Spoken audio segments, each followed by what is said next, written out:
My name's Dr. Sophie Shotter, and today I'm going to talk about one of the most common concerns I see in clinic, which is dark circles.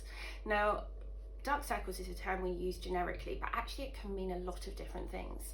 One thing I see a lot of is that slight purplish blue discoloration we get, and that's caused by blood vessels being visible through the thin, delicate skin around the eye. Another one is pigmentation, and you might notice you've got some brownness around the eyes that can be caused by sun damage, and that's a completely different cause of darkness around the eyes. True eye bags, some people call dark circles, but they're completely different and they will need some real structural work to address. But the other thing we see a lot of is volume loss around the eyes. So when people develop a tear trough deformity, and you get a little shadow cast that looks dark. So how we treat all of these things differs depending on what we see in front of us. If you're prone to that bluish purple discoloration around the eyes, then I definitely recommend working on the skin quality around the eyes. So a good quality eye cream at home that you're using morning and night, one that contains retinol is a really good thing to include, but be sure it's in an eye formulation. You don't want to overuse retinol around the eye, and I definitely wouldn't recommend using a face retinol product on the eye area. You're very likely to get irritation. So using that, working on the quality of the skin to keep it thick will decrease the visibility of the blood vessels.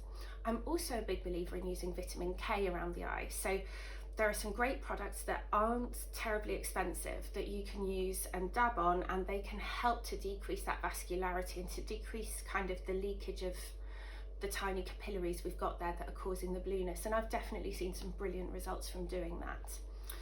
If you've got pigmentation around the eye, it can be a little bit more challenging because we do find that a lot of the products and ingredients we'd normally use for pigmentation on the face are a little bit too aggressive to use around the eye. I would definitely recommend, if you've got pigmentation in that area, that you consult with a specialist, because they may be able to guide you how to use prescription grade products or over-the-counter products in a way that won't cause irritation, but to do it safely. If you go and start using pigmentation products on the eye area, it's quite likely you'll develop some irritation, and we don't want that. One thing you can try is a low concentration of vitamin C. It's not going to be a miracle worker, but it might lighten it a little bit. So low concentration vitamin C, something like a 5% formulation, and there are some great eye products that do have that in them. There are also some in-clinic treatments that can help, so some chemical peels that we can use around the eye area, again in expert hands, or even types of mesotherapy that we can do that can help target the production of pigment within the skin.